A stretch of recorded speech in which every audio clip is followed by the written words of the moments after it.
De la France à l'Ukraine, voici l'histoire rocambolesque d'un tableau de Paul Signac volé par l'un des admirateurs d'Arsène Lupin. Oui, l'homme de 64 ans est jugé aujourd'hui à Nancy, un Ukrainien soupçonné d'être le cerveau d'un réseau de trafic d'art, un vol digne d'un scénario de film raconté par Marie Jiquel. C'est le procès d'un Arsène Lupin des temps modernes, un Thomas Crown ukrainien. Ils font beaucoup de bruit d'un côté et de l'autre, ils décrochent 100 millions de dollars du mur et s'enfuient tranquillement par la porte.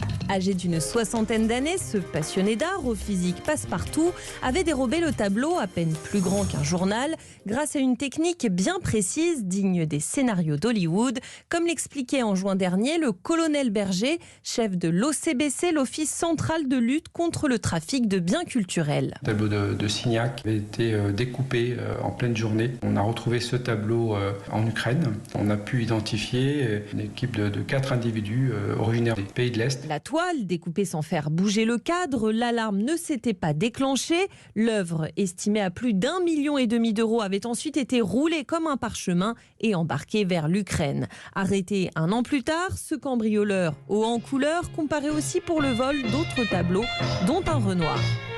Le récit de Marie Jiquel.